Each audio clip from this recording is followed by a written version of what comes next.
Good evening, everyone. Welcome to episode 34 of Every Day is a Story All Its Own. I am your host, Joey Medea, storyteller and creative, and welcome.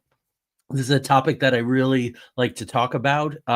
It's one of those misunderstandings that I'm always happy to try and fix and feel strongly about that. And this is about analytical and intuitive techniques for creatives. So it's not and I'll talk about that, how I sort of discovered that back in the summer of 2021. But anyway, let's roll the open and let's get into it. There's a good bit of material tonight, and I always do like to try to keep it to an hour. So welcome.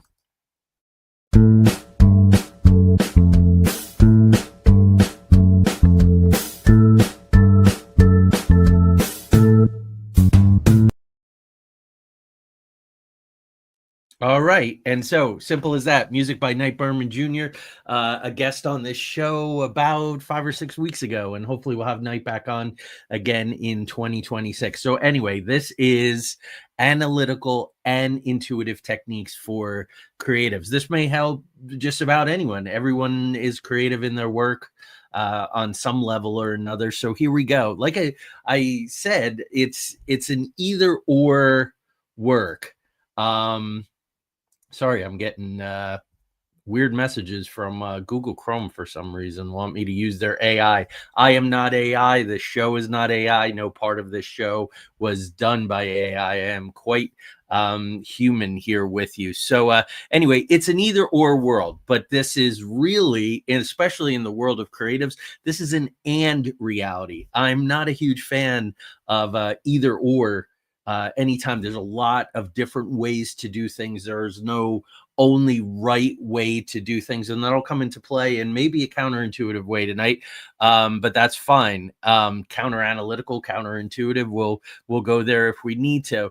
But really, othering and debate, as you know, is all the rage. I have been saying since 9/11, and I think it's almost truer now than it's ever been, that confrontation is the new communication. People are forgetting how to talk to each other, forgetting the idea that really life is lived in the messy middle, and the extremes are just that. They're the extremes, they're the outliers. So sometime next month I'm going to do an episode, one of these creative communications, on character and theme and how they're linked, and you'll see that you really need a wide expansive point of view to really have a good, strong, rich story, to illuminate the theme without being didactic, without being pedantic, and to really maximize the value of the information.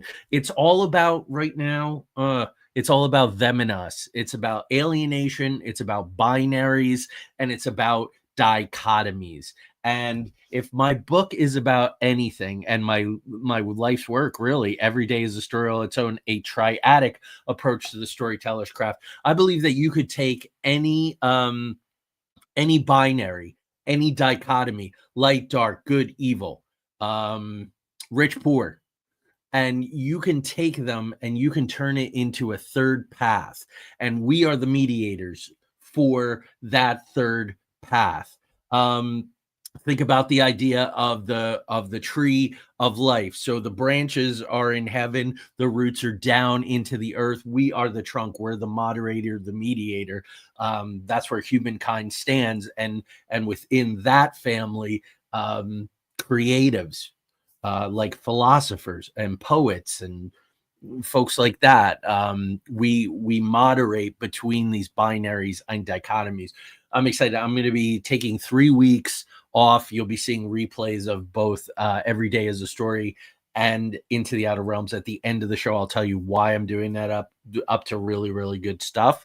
So what we're going to really talk about is techniques, structural models, and other tools for your toolbox.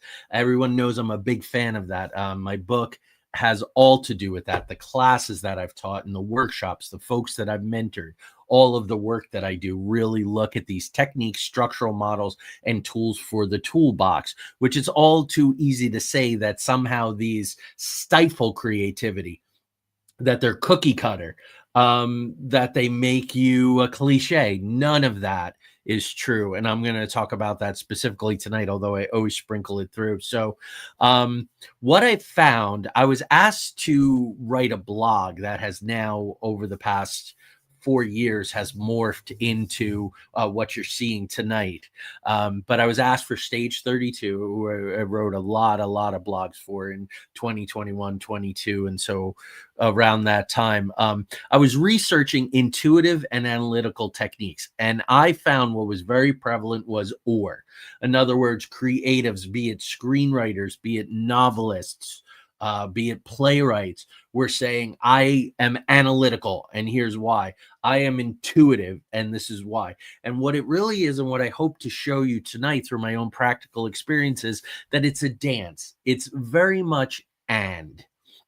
The or for creatives is incredibly unhealthy. It's incredibly dangerous territory. It stifles the work, and that is what makes it cookie cutter. That's what makes it formulaic. That's what makes it good instead of great when you're applying this or, oh, this is what I do, so I have to reject that other thing. And creativity is not that. Life is not like that. Every day is a story all its own, is all about the and. And if you think about those of you who do improvisation, because this show tonight is not only for writers, it's also for actors, it's also for directors. So actors who do improvisational work, the yes and. Once you take out that and, you are no longer communicating. You're no longer honoring your partner. You're no longer honoring the work. So that's the setup there. I feel like, just to put a button on that before I get into the practical meat of the matter of tonight, there's only one criterion to think about when you're thinking about analytical and intuitive techniques. Will this make me better? Will it make me a better writer? Will it make me a better actor, better storyteller, better communicator, better director, better artist, better creative? If the answer is yes, and I hope by the end of this hour you will agree wholeheartedly that the answer is yes, then you start saying and. I use analytical, I use intuitive, and it is a dance back and forth. I use it as a mantra. Will this make me better? And that I have been doing since I was in college as a double major. I graduated in 1990, so 35 years now I've been at this professionally, but putting tools in my toolbox. I will take a look at anything, any technique, if it makes me better, if it's a good tool for my toolbox. So what you need to do is you have to, it's because of the internet, and it's because of driving traffic and clickbait and wanting to be original and getting that headline that's gonna, hook people. Forget the trend that the old ways are no longer valid and you can't do a 3-act model, and oh, the hero's journey is sexist. Oh, the hero's journey is this or that. That somehow everything needs to be new and spontaneous. And if you look at all these AI trends, that's not what's going on. The AI stuff is nothing. It's not analytical. It's not intuitive. It's what they're calling, there's a term for it now already, and we're not very far into this, work slop. It's slop. It's garbage. I have talked to creatives who hired people to do work, and they've gotten the work, and they said, this is clearly AI, and you're gone. I'm also seeing trends too where people are being let go, replaced by AI, and then someone who's still in the company, some poor SOB, has to clean up the work slop from the AI. So it's a weird, now all of a sudden now we have this that we have to contend with. This, so it's no longer clear cut at all. The old ways still do work. They're efficient. They get the job done. And at the end of the day, anybody who knows what they're doing, you can take an analytical model and overlay it and see that it matches up, even if they didn't use it. And I'll talk about that a little later. And here's why: because the creative journey, just like the hero's journey, is a circle. It's not a line. And that's why we talk about arcs, because it's always curving over and it's coming back on itself. So we don't only take the journey once. My career, yes, I've been doing the same thing for 35 years, but it has circled back on itself. It's my life has circled back on itself. There are things that I loved to do when I was a kid, and there have been parts in my adult life, times in my adult life when I have coming back and I've gotten them. If you come to the Creative Cottage and you look in my creative spaces and you look at Tanya's creative spaces, you will see that they are an expression not only of who we are now, but who we were as kids. And it's great to be able to express all of that. So remember, the creative journey, whether it's your personal journey or the journey to create a piece of art, is a circle, and you will come back. And this is where the analytical and the intuitive really come into play. Because if it's just a line, then you would go, okay, I start with intuitive, and at some point I go to analytical, and then I finish. Or I start with my analytical, and then I go to the intuitive. But because it circles, and sometimes it spirals, and sometimes it loops and makes figure eights and all other kind of interesting shapes, you're going to go back and forth. It's in constant motion. A piece, a creative work in process, is a living entity. I was talking to a colleague. We were having a meeting, I think on Sunday, and it was the whole idea that a work of art is never completed, only abandoned. That's because of this constant journey and how it's always moving back and forth. So sometimes you go off on tangents, and that's fine. And when you're getting into tangent, you're really going to find that it's helpful. Okay, tangent is intuitive. Let me go do that. But what I gather on that tangential trip, I have to do something with. I have to make some sense out of it. So I'm thinking about the fact that we as creatives sometimes spend very long periods in dreamlike states.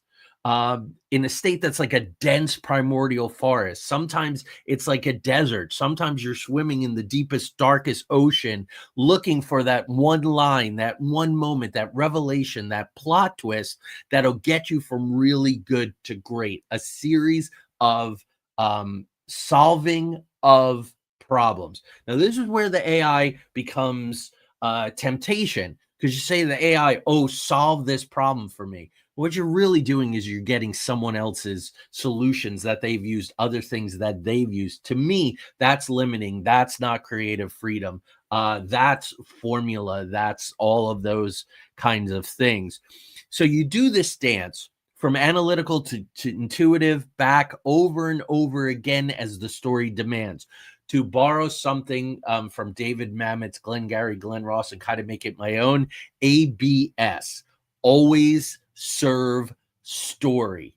What is that? ASS, sorry. Always serve story. If it's not serving the story, it's wrong. That is the criteria. Art is incredibly subjective. So something that I love, you may hate, vice versa. But if it serves the story, then it belongs, then it's there, then it's right. And I am speaking to you tonight, as I do every night, from 35 years as a writer, actor, director, story analyst, script doctor, immersive experience designer. I call upon the analytical and the intuitive in every one of those things. Sometimes it's tempting to say, especially when I'm doing immersive design, that is so analytical. And there are certainly when I'm writing a thriller like my Sherlock Holmes or some of the other mysteries that I write, the analytical becomes very, very, very important. But at the end of the day, I'm doing the dance back and forth pretty consistently. I see that comments are stacking up in the chat room. I will get there just in a little bit. I promise. So hang on, folks. This is an interesting thing. Elizabeth Gilbert, I've gifted this book to a lot of people. I really love it. It's called Big Magic. You may know Elizabeth Gilbert from Eat, Pray, Love, but Big Magic is a great book for creatives. And she lets us know that the muses, the daemon, the genius, these were outside sources of inspiration. But somewhere along the line, people became geniuses. Oh, Einstein, he's a genius. Oh, this one, he's a genius. Oh, she's such a genius. That is a lot of pressure. And that's why a lot of creatives struggle. They're in therapy all the time. it's something out there. It's an energy, it's a quality to connect with. And that's where my spiritual training for decades really kind of helps me understand that energy and what is inspiration. It's a great book, Big Magic. You really should check it out. Tanya and I have an episode of Into the Outer Realms of our 12 favorite spiritual or inspiring books. Big Magic is a book that's on there. Definitely check it out. It isn't what we are, it's what we do, and it's the help that we get, whether it's our subconscious, whether it's the universe responding in kind to what we're putting out. Doesn't matter what you call it. But just remember that too much pressure otherwise, and nobody can create good work. How I explain it to actors is you take a garden hose, if you put a kink in it, the water no longer continues to flow. And that pressure to only be that one thing and always be great and always get it right, and that just comes with a lot of stuff. So you got to let the inspiration flow. Inspire, respiration. It's all about breath. It's all about flowing. It's all about energy. When you breathe, you're relaxed, the things come. And when you show up and you're ready to do the work, and you've already brought a lot of work with you through analytical work, through intuitive work, that's where the daemons, the muses, and the geniuses are with you, and they will stay with you. They will stay when you're putting the work in. I promise you that. I'm proof of it. So let's talk about the difference between analytical and intuitive techniques. Now, we're not saying one is better than the other. We're not saying or. That's not what I'm doing here. But there are distinctions between them, and it's important to know how they work. So in other words, where your foot is, what world your foot is at any given time, because you really can only kind of be in one at a time. And I'm sure that makes perfect sense to you. So analytical creatives know that story is structure. They swear by that. And so that's the 3-act model. It's Blake Snyder's Save the Cat. It's Freitag's layout of the dramatic arc and dramatic action. It is the work of Robert McKee and Sid Field, the screenwriting teachers of great note. It's the work of William Goldman, the Academy Award-winning screenwriter, when he talks about screenwriting. So we know, so that analytical approach, if you follow me on social media, you'll see that I'll post when I'm working on a project. I'll have my colored index cards and my markers, which are all different colors. I'll have my notebook. Sometimes I'll have my graph paper, other inspiring things, because I'm working at a very analytical level. I have character worksheets. So I like to, just like actors talk about doing a bio for their character, to understand what their motivations are, what their scars are, what they're trying to overcome, where their gaps grew from between where they are and where they wanted to be. Where did they go off track? What are their unrealized dreams? That's all very analytical work. And there's a lot of examples of that kind of thing out there that I've done and that other people have done. So go to my YouTube channel, go to the Everyday is a Story All Its Own, look at the writing and acting playlists, and you'll see a lot of material about all these different analytical approaches. I swear by the analytical. It's always a big part of what I do. Those of you who know me, it speaks very much to the quirky workings of my mind. But my inspirations are very big. I just did the 10th book in the Stanton Chronicles, and that is a huge thing that takes place from like the 1200s to modern time.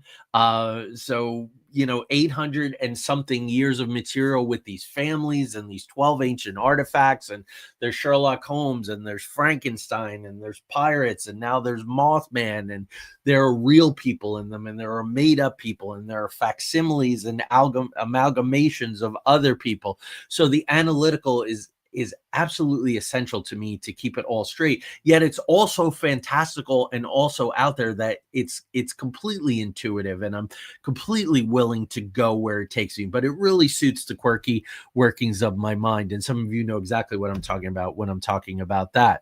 So some people though will go only with the intuitive. I don't want to outline. I don't want to do index cards. I don't want to do a treatment. I don't want to do character studies. I'm just going to sit down and it's all going to talk to me. It's all going to wind up on the page. Now I'd be very wrong if I didn't say to you that sometimes that works. Some people have that level of capability. That's the way their mind works. But I will tell you, after doing this for 35 years, after mentoring and teaching and directing and coaching hundreds of people, I will tell you that it is rare and is not a gift that most people have. What winds up happening is the old adage comes into play of anyone can write a good first act. Anybody maybe could do a good intuitive um, interview or audition and hit a bunch of notes and be real enthusiastic. But when it comes to really doing the depth work and finding the different level of things, they really find themselves at a loss. And a director that doesn't know how to pick out an actor like that is in really big trouble. So in Every Day is a story all its own. In the chapter for directors, I really caution against that. You want an actor who can be somewhat analytical. And if you watch a lot of interviews, if you're an actor, you watch actors, they talk about going to the script. It's all there in the script. They read the script numerous times. They're unpacking the script. What is the subtext? What is going on? What are the arcs? What is each scene about? That's all analytical work right there. So again, people who say intuitive only are anathema. It's anathema to map out the world, to do any kind of blocking, storyboards, character bios, structural analysis. It's all swirling there in their head, and they trust their ideas will coalesce and they will direct the story. Some folks skip around. They're very intuitive. Ooh, this is the scene that needs work on today, even though that's a scene buried all the way in Act 2, and I really haven't done a lot of work on Act 1. That's fine too. I mean, whatever gets you at the table, working, flexing the creative muscles, and making progress in your work, that's an okay thing too. Some scenes are speaking to them the clearest. Some characters are speaking to them the clearest. I have been involved as an actor with certain directors, though, who were only feeling certain parts of the play because they got them and they always went back to them. And you're in big trouble when open night is coming. And inevitably, it's that third act that got put off and wasn't worked on because they were always at their security blanket and all. And then things do not turn out so well. So some folks begin at scene one and work all the way to the end sequentially.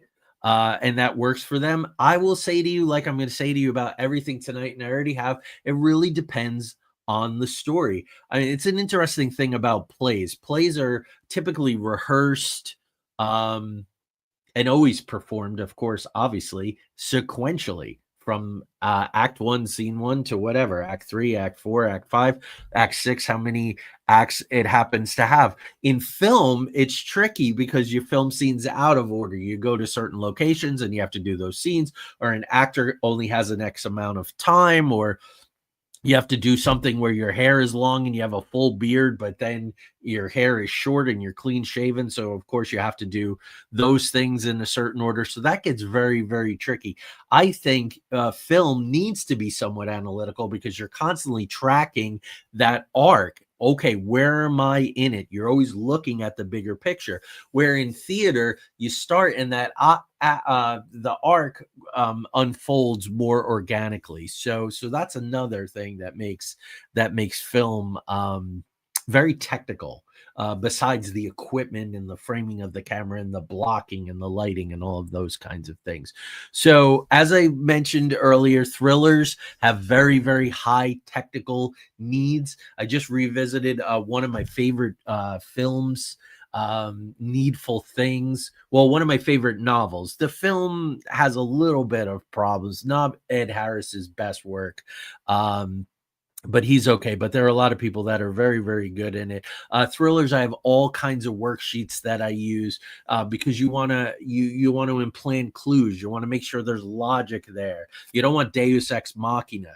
You want to make sure that when the solution is revealed, when the reveals happen, that they were all implanted and it's legitimate, so that your audience doesn't feel like they were ripped off or something came out of the blue. Rom-coms. I got paid pretty well to write a rom-com script, a screenplay, and so I did a lot of research. And there are 7 must moments. The best known example is the meet cute. And rom-coms, yeah, they have a formula, but that's the cool thing. When a couple sits down to watch a rom-com, they kind of want to know how it's going to go, and there's a familiarity, and it makes us all feel really good. Mike Cobb, who's been on the show twice, who writes excellent historical fiction, he lets the characters guide him. So he lets the characters speak to him. But Mike also does a ton of research. It is historical fiction, but then what the characters do with all that raw material, he lets them dictate it, where I build sort of a framework, a maze that they can operate in. But if a character is strong enough, they're capable of knocking down a wall, drilling a hole in it, or climbing over the top. And then a smart creative will trust the instinct, trust the intuitive, follow them, figure out what's going on, and then analyze it and put it back in. And I have some good metaphorical stuff for that in a little bit. But intuitive creative, some of them, and I think it's to everybody's detriment, are sometimes viciously rejecting the analytic models. Again, like I said earlier, no creativity, I'm shackled, it's all formulaic. Which you're really cutting down people who are using kind of tried and true stuff. And that's just no good. So freedom comes from form. This I learned from my writing mentor in college, who up until recently, so 30 some odd years later, was still serving as my writing mentor, Richard Wertheim, who won the Michener Prize for his autobiography, The Citadel, which is very, very powerful, highly respected magazine editor, excellent writing teacher, excellent short story writer. Richard Wertheim, Wertime. You can find his work all out on the internet. I would definitely look at that. And that was what he taught. Freedom comes from form. Another way to put that is learn the rules before you break them. People who really don't understand how these things work, why structure works, how character arcs work, all of those kinds of things, and go out. Sometimes their work is gibberish, or it doesn't connect with audiences. And they're like, I just don't understand. How come nobody understands my work? Our brains are wired in a certain way. There's an episode that you can watch on the YouTube channel called The Science of Story. Story arcs actually work to create and kind of anxiety chemicals, cortisol, right? And then you get that good oxytocin, I believe, when there's a good outcome. So it actually works with your brain. And there have been studies. You can go back, you can look at that. I also talk about those studies in Every Day is a Story All Its Own, because that's cool. That's my analytical mind. On the spiritual side of things, I love to use metronome journeying, drum journeying, put my brain into a theta state or a delta state, and go for creativity and all those things. But rather than going, oh, this is all some kind of frou-frou weird thing where it opens up a highway to the muses and I'm getting all of this information and I'm seeing all of these visions and all, it is literally changing. So a drum beat will change. That's why, they have drummers when you're going to the battlefield. It's putting your brain into a certain state that will put you in an aggressive, somewhat fearless state where you're all hyped up on adrenaline, and you'll be able to do the bidding of the masters and fight the war that if you had your choice, you wouldn't be there and you wouldn't be fighting it. So that's always been me. It's like, okay, what is the science behind this? Tanya and I, a week from Tuesday, are doing our presentation, The Art and Craft of paranormal investigation, and I bring the analytical skills of a storyteller to our investigations. I bring a lot of science, neuroscience, quantum physics into those investigations. And then again, that's the dance between the analytical and the intuitive. So there are reasons why some stories work and many others don't. And when you put them through their paces of the analytics, of the structural models, that's what I do as a story analyst. That's what I do as a script doctor. I just don't go to people and be really subjective and go, oh, this isn't working and I think you need to do this. I show them the analysis that I've done. I show where it breaks down. I show where their act two has broken down from all the different reasons that act twos typically break down. And that becomes really important. That builds credibility and it builds trust.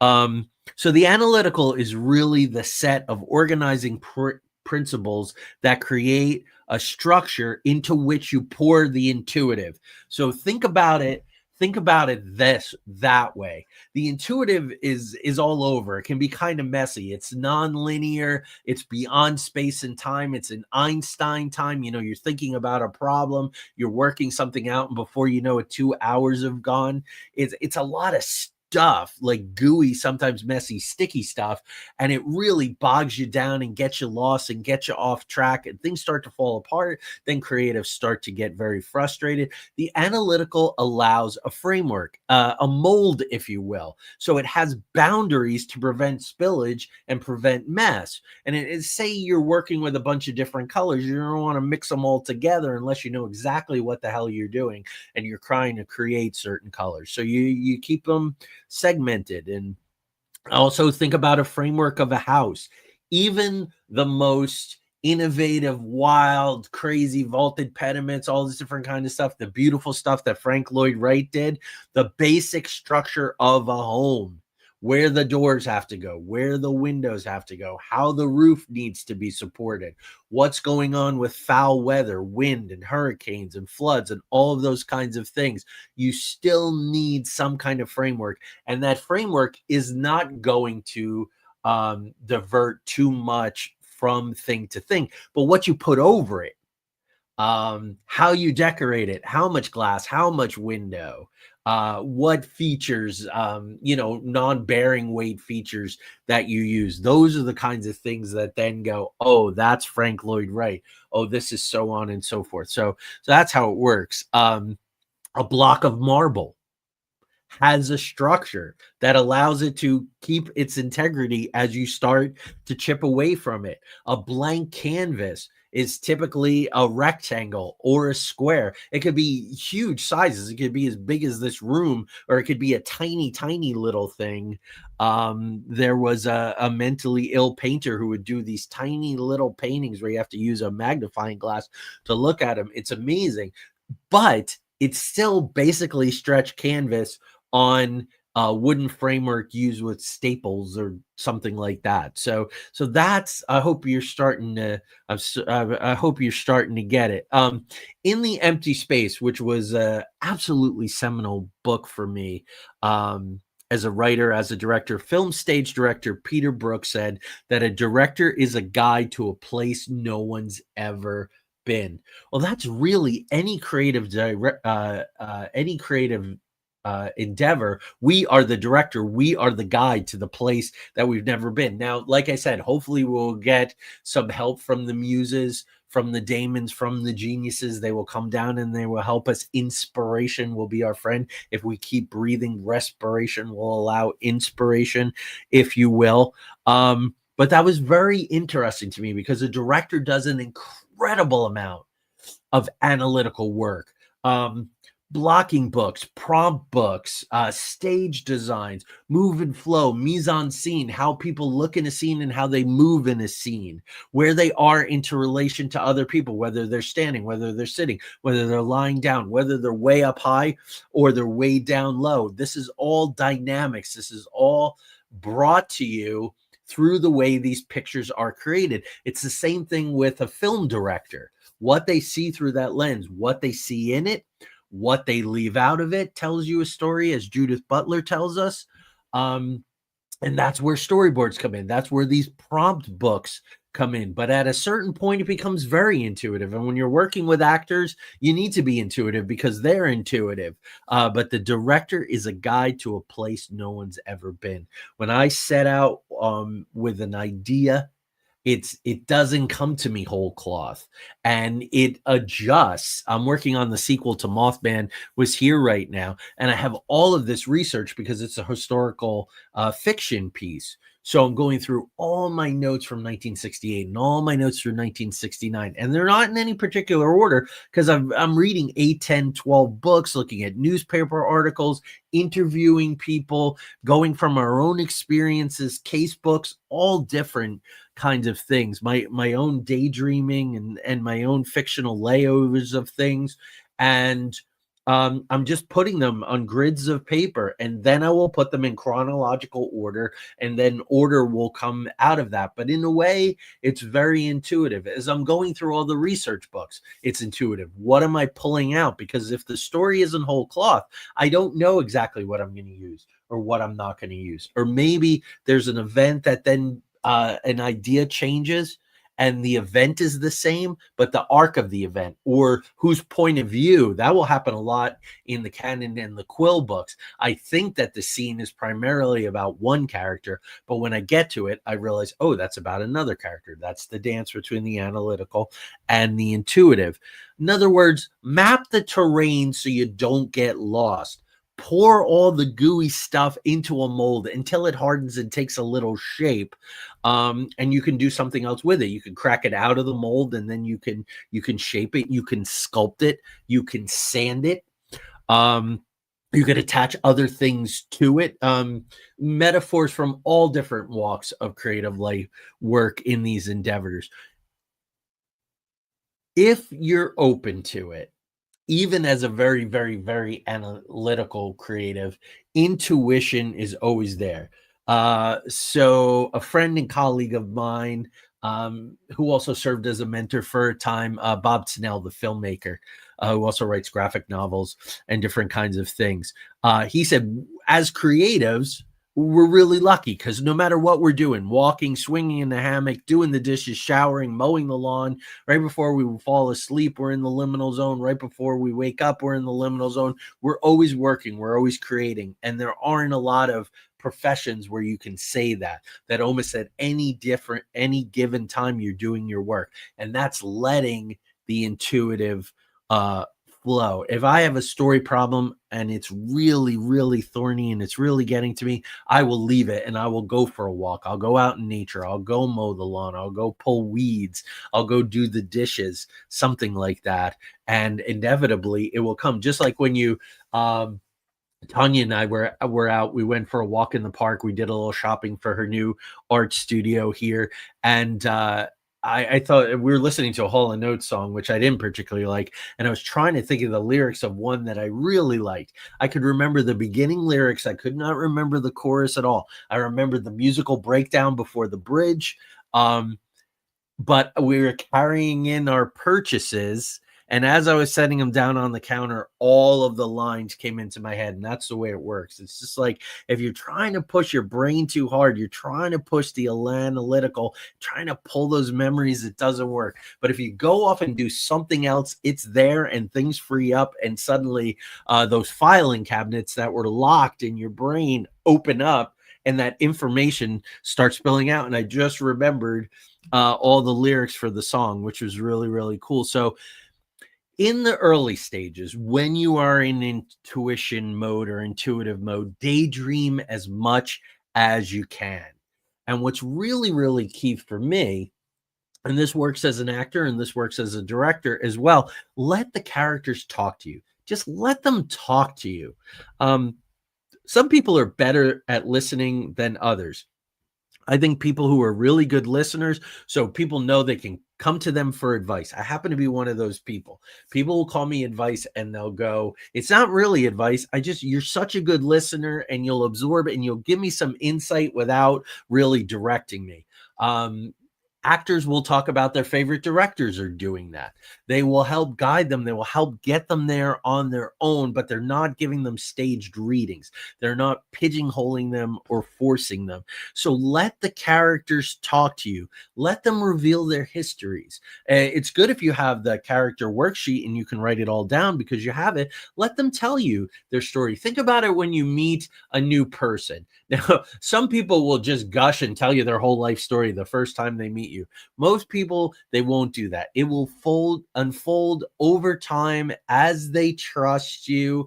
Tanya's had a very, very interesting life, not always pleasant. And we've been together 27, 28 years. And I would say in our 24th, 25th, 26th years, she has shared stories from her life that I had never heard before. And that's about the trust journey and about where you are and where we are together. That is that dance between the analytical and the intuitive. If you think about it too much, you might just keep it to yourself, but then things come out organically. Listen to their voice patterns. Find out what their wants and needs are, right? A good boss, a good parent, a good partner will say, what do you need? What do you want? What do you need? And do it in a pleasant, genuine way, not in a, oh, what the hell do you want? Or, okay, what do you need now?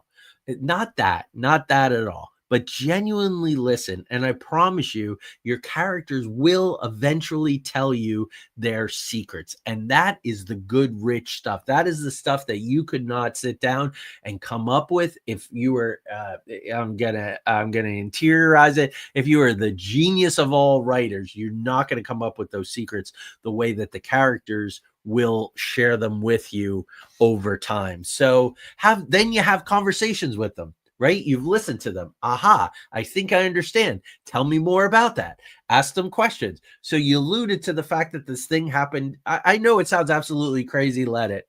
It's fine.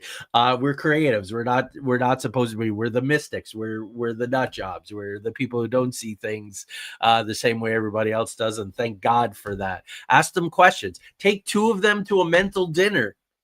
And let them talk while you eavesdrop. Just get out of it and let the two characters. I teach this to my writing students all the time. Have them sit down in a crowded diner. Have them sit down in a very, very fancy restaurant. When you take it's the place and the circumstances, the problem or place together, the circumstances will dictate the character's behavior. And that is the key. That's what you want. That's what's going on with Mike Cobb. He's got enough of research-based historical context. He knows what the places are. He writes about Atlanta where he's lived his entire life, so he knows those places, and the characters can interact there. I talk a lot about that, the idea of place and how important it is and how it affects a character. So if you say to actors, I want you to do an improvisation where you're in a roller rink where it's 70s disco night, or I want you to do the same exact scene. It's the same problem. It's the same characters, but you're in a public library where there is an old spinster librarian glaring at you. So the problem is the same. The characters are the same. The place has changed. And that entire scene is going to be very different from how it unfolds and what's going on. Again, that's, the analytical to set it all up, and then let the intuitive go. Let that intuitive engine run. We as writers are unapologetic eavesdroppers. I don't love to be out in public. You all know this, but when I am, I listen to people's conversations and I learn from them. The liminal spaces are great places that between wake and sleep, what Rod Serling called the twilight zone. Those are the places to explore to get the atmosphere. The muses talk to you loud and clear in the liminal zone. And that's pretty much because your analytical mind is totally out of it. The conscious judging mind is gone. And so the muses can really get there and really get you in your soul, get you in your solar plexus. But then the analytical again comes in because you're looking at a mathematical formula. Place plus the problem equals the circumstances. Circumstances dictate character behavior. And as Sid Field and Robert McKee and William Goldman have told us, action is character. Doesn't matter what people say. They lie, they exaggerate, they promise, and they promptly break the promises. We watch what they do. And, because story is so ubiquitous, we have all kinds of phrases like actions speak louder than words. Yes, they do. So that's why we watch that. So the analytical then is coming back in with these mathematical formulas with what I call the 3 threes of good storytelling. I'm going to do a whole episode just on creating characters, and it comes from all of this kind of place. And then you're doing the dance, the process dance, which is also a dance between intuitive and analytical, brainstorming, writing, editing, revision. So this is kind of how it goes. Brainstorming is all intuitive. Get the judge out of the way. Don't filter, don't judge. Just let it all flow. The word vomit is good. Stream of consciousness is all intuitive work, and writing can be that. You can bring a lot of the intuitive into the writing if you want to do that. I promise you it's going to take more time on the back end to clean it up, shape it, pull out the crap, either incorporate the tangents, which is going to take a little bit of analysis, or just, cut them off, get rid of them, use them for something else, put them on an edX card and put them in a box to use someplace else. Editing. Editing is pretty much analytical. And weirdly, as much as I love to be analytical, when I've really gotten the taste of the intuitive and the characters are speaking to me, I love writing that first draft. But as the subsequent drafts come, and I usually do about 3 drafts before I do the revision final polish. Revision final polish is also a strange dance between intuitive, because it should be shaped enough and cleaned enough, tight enough, that your intuition will speak when something's not right. And then you got to go back. You got to go back to your writing. If it's a problem that you really missed and you're having a difficulty solving it, you're really going all the way back to the brainstorming. So you see how this jumps, and then you're going to go back from the brainstorming. You're going to do a little writing, and then you're going to go back to your revision and hopefully your polish. But I find that third stage, and it's not really a third draft, it's more than that, because I have done my research. That research then gets put into different kinds of scenes. Those scenes then get written, fleshed out, so they go from an outline into a treatment, into a proper, whatever it is, play, screenplay, novel.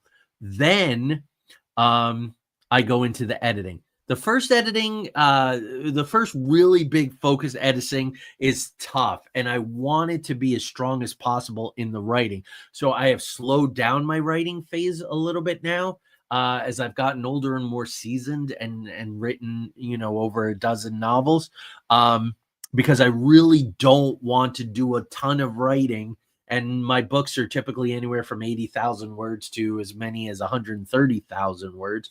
I don't want to know that that was just a bunch of gibberish, loose, clunky, crappy, because the editing is very, very painful. So the analytical on the front end, the research, the outlining, I love. I enjoy it. I could do it all day long. But when it comes to the analytical of doing that editing and getting the sentences to flow, looking for gaps, which are inevitable in a big story, things that you missed or little logic problems, that could be very, very painful for me. So trying to do everything all at once, brainstorming, writing, editing, and revision. So you're just judging all the time. You're getting way ahead of yourself. You don't have an analytical structure, so you don't have steps to go by. You don't know where you are. You haven't mapped the terrain. You don't have the framework for the house, and you're trying to hang sheetrock, and your 2x4s are all screwed up, or they don't exist, or you only have a 2x4 every 1.5 feet rather than every 6 inches. It's going to be a mess. And that's what causes procrastination, imposter syndrome, and writer's block. And I will tell you, as a creative who does this for a living and has to show up and be creative all day, every day, imposter syndrome is inevitable. But it will be much, much worse if you're trying to cram everything together by just being too intuition and just stirring up that big muck of goo. So brainstorming, like I said, is pure intuition. Don't filter or judge, generate the ideas. Dream storying flows uninterrupted. Just that's the stream of consciousness. Let the story go and don't go, oh, no, no, no, I don't want to do that. I can't have the character do that. I can't have them go there. That's where the characters start to abandon you. They start going, forget it. I'll just go to somebody else where I can have some freedom. You're not gonna shackle and dictate too much to me. This is the time for generating ideas. A lot of that raw material, wandering the landscapes, figuring out the places and feeling how they work on you. This is all about pure wants and needs. It's very lower chakra for you spiritual folks out there. It's very base. It's very tribal. It's very sexual. It's very as far as base instinctual sort of needs that need to be served is what I mean by that. It's Maslow's hierarchy of needs. It's the lower stuff. I need to eat. I need to sleep. I need to procreate. I need to, do this and that. I need to get my energy out and expended. Pure wants and needs. Somewhat tribal. And that's okay. It's great. I think there are some people who are just very, very analytical because they're afraid of that kind of messy lower chakra stuff. But I think it's a necessary part of the work. And really that pre-writing stage, that director with their prompt book for the stage, director with their storyboard and the script, and their different lenses that they're looking through. George Bernard Shaw, the playwright, said that 80% of your time should be spent in working things out. So pre-production could go on for literally years before a project gets started. And oftentimes, especially the bigger the budget and all, but it gives you a lot of time to really to do that work. So where does the pushback come from against this dance of analytical and intuitive? You very rarely hear someone who's analytical go, oh no, there's no intuition. Everything is just plotted and planned out so carefully. But you do have the more intuitive that will absolutely dismiss quite viciously sometimes the analytical. So you're getting pushback from misinformed newbies who've kind of drunk the Kool-Aid and heard that, oh, the 3-act model and all this kind of stuff just, totally kills your creativity. Not true at all. I hope I've already proven that. And this is very important, and I alluded to this earlier, those who've learned their craft to the point that they don't consciously think about structure. It's so ingrained. It's just there. It's just a rhythm. They know it. They know the steps. It's learning to drive a car where you're still pushing the pedals and you're shifting the gears and you're doing your turn signals and you're checking your mirrors, but you don't have to think about it from moment to moment. It takes a really long time to get there. And even some veterans, it's not that ingrained. And just remember, even people who have been driving for 30, 40 years, your attention gets pulled in one way and the next thing you know it, you're in an accident. So that's a way to think of it as well. But the good news is, and this one just becomes really important, this is a way to think about it. When you really know what you're doing, when you really put the work in, when you're applying a lot of craft, the analytical knows when to retreat. It knows when to get the hell out of the way. And that's the beauty. That's the alchemy. That's the secret of this entire process. Now, I'll quote, and I've been quoting this since college, Konstantin Stanislavski, actor, director, great theoretician. Unfortunately, his work was corrupted in America and became what was known as the method. We don't have to pretend, let the script, it's all there. We don't have to think about our dog who died when we were 5 and left the screen. The scene is you're 5 years old and your dog just died. So that you don't have to walk around being the character 24/7, all that. That is basically all to say that is a corruption of Konstantin Stanislavski's method, which, like many methods, and for some reason Russian methods, was never fully realized. But there's great things on concentration. There's great things on focus. His book Building a Character is wonderful. Actor Prepares. Those were my two foundational textbooks when I was in college, and I'm very, very grateful from that. So Stanislavski said this: it all moves of its own accord, subconsciously and intuitively. That's after the actor has done all this great analytical work in conjunction with the writer through the script, in conjunction with the director who's also doing the analytical, intuitive dance, right? At a point, it all moves of its own accord, subconsciously and intuitively, and that it is the result of exhaustive, detailed, analytical effort. Writers in their pre-writing, directors in pre-production and rehearsal, actors in pre-audition, script analysis and rehearsal, writers in going from brainstorming to the outlining, to the refining of the outline, turning it into a treatment, and then turning it into a script or a novel. Actors also take the journey from the analytical through their character histories, identifying the beats and wants, looking at subtext, through script analysis, so on and so forth, and go into the intuitive. But they have to understand who the character is and what it wants. I love the trend now in the reels that you watch by actors. So many really good veteran actors are like, how, because people ask them, how do you memorize all those lines? Well, part of the way you memorize all the lines is you read the script 200 times and they just get ingrained. And then as you're working on the blocking, you're linking that. This especially works in the stage. I'm not a huge fan of showing up to rehearsals day one with the lines already memorized. I think that gives a tendency to get very fixed in the characterization. I'd be very interested in what other actors have to say about that. But for me, I've never asked my actors, like probably 2 weeks before technical rehearsal, a week to 2 weeks before technical rehearsal, I want them completely off book. But by that time, the blocking has been ingrained and the words, and they've been working with other actors. And while good actors are intuitive and open, actively listening, so an actor can change and give them something different, which is a huge gift, that's great. There's still a framework there that the memorization of the lines can latch onto. So that's the thing. I wanted to definitely include actors there, because by then they know the landscape, right? The director has taken them to the place that they've never been, but they have arrived. The director retreats more and more. When you get into technical rehearsals, of course, that's the very analytical. Again, you got cues. The director's bringing in all of these outside people. Most directors will retreat a little, but sometimes in their retreat, they'll find some new things. Again, they're dancing between the analytical and the intuitive. Things that they thought would work don't, because of the technical needs. They have to make adjustments. To sum up all of this, my creations, novels, plays, screenplays, immersive experiences, all the different kinds of stuff that I do, the Chautauqua, so the one-man historical education shows, are all carefully crafted quilts of pure imagination.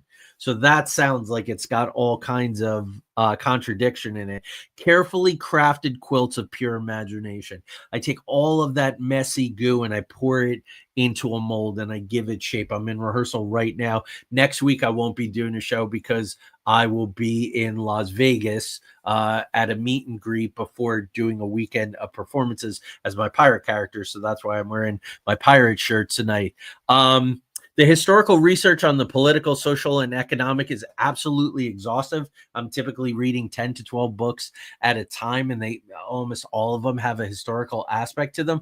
Plotting, character construction. I bring in quantum physics and neuroscience if you're really curious about that. It's all here in Every Day is a Story All Its Own. I promise it'll make sense. When Tanya and I do our workshops on paranormal investigation, I talk a little bit about quantum physics. It all kind of makes sense about neuroscience. I also weave in spirituality and the paranormal in my stories, and a lot of mystery. So again, it's this carefully crafted quilt of pure imagination. I have to give a shout out now. I mentioned her a couple times tonight already, to the love of my life, my twin mate, twin flame, my soulmate, Tanya, who I've been married to for 27 years. And Tanya, some of you know, some of you don't, is a psychic, is a Reiki master, is a yoga instructor, a massage therapist. She also happens to be a wonderful actor. And she is a terrific visual artist, and she's going to be a guest on Every Day is a Story All Its Own in December or January to talk about that marriage between the spiritual paranormal and how it manifests in her art. And that'll be a really, really fun episode. Tanya is also an author and a teacher. We have co-written 2 books together, but she wrote a book on her own, Living the Intuitive Life, Cultivating Extraordinary Awareness. That sounded terrible. She wrote a book all her own. This is the book that Tanya wrote, and this predates Watch Out for the Hallway and Roommates from Beyond. Rosemary Ellen Guiley, our mentor, went to her and she said, you absolutely have to write a book for my publishing company. Tanya also works with clients one-on-one, so if that's something you want, but she has really taught me not to rely on the analytical quite so much, to trust the intuition. She's helped me, again, living the intuitive life, helped me to cultivate extraordinary awareness. So I'm very excited. Tanya and I are going to be doing some Into the Outer Realms episodes together again. We have a couple of topics already chosen. We're working on a book of fiction together where I'm going to contribute 2 short stories. She's going to contribute 2 short stories, and we're going to write 2 stories together. One that is pure fiction based on a certain subject. And when we do all our research for that subject, we'll do an episode of Into the Outer Realms about it. I'm very, very excited. And I know there are people out there who are going to be jumping up and down in their chairs to have her back. So my creativity, my intuition has exponentially increased through her guidance and example. She's a true gift to me. She's a true gift to her clients, to our children, to everybody who knows her. Tanya's amazing. So I just wanted to say that. So to wrap this up at exactly 1 hour, not too bad. If you are analytical and that's where you primarily reside, get those intuitive juices flowing. Learn how to daydream. Invite the muses in. Let your characters talk to you instead of you talking to them, rather than imposing, right? That's like a draconian boss, or it's like an overbearing parent. They're not going to talk to you. They're just going to ignore you. They're going to come in. They're going to keep their eyes down. They're going to get through the damn day, and they're going to leave. And they're not going to share anything with you, and certainly not their secrets, which is the big danger as a parent when you don't have good communication with your children. If you're pure intuitive, try the structural tools. And I think that you will find that freedom really does come from form, as Dr. Wertheim teaches. It's true. It will become a mantra. Having that structure is wonderful. You can actually get fantastical. You can actually get bigger. So I'm finally going to go into the chat room. You know, usually I go back and forth. Tonight I wasn't feeling like I could do that. So let's go in. Hey, Chris. Hey, Tanya. Hey, Charles. Well, Charles says doing something in a unique way might seem good to the creative, but the audience like the comfort of a familiar structure. Absolutely right. That's why the rom-com works. That's very, very smart. Tanya says the blocking helps remember the lines. Yeah, it is that dance very, very much. So there you go, folks. So next week, I'll be in Nevada performing, doing my pirate characters, Samuel Bellamy, and a bunch of other characters, working with 2 other great actors who I've toured with in the past, but never together. So it's the 3 of us. So that's very, very cool. And then the following Tuesday, Tanya and I are in West Virginia doing our presentation. We've also been invited to do an investigation. If something really, really interesting comes of that investigation and we have permission, we might share that with you in a future episode or elsewhere. And then the following Thursday night, I will also do a replay because I'm guest lecturing for theater students at Chapman University through the miracle of Zoom. I'm going to talk to them about my career and hopefully give them a lot of hope that, hey, man, you can do this, but definitely diversify, learn the skills of the actor, the writer, and the director. It'll make you better at everything, no matter where you choose to put your main focus. And then Tanya and I have a little road trip. We have some family things and some personal things that we have to take care of. So I will be back again on November 13th. I'm going to do a series of character and theme.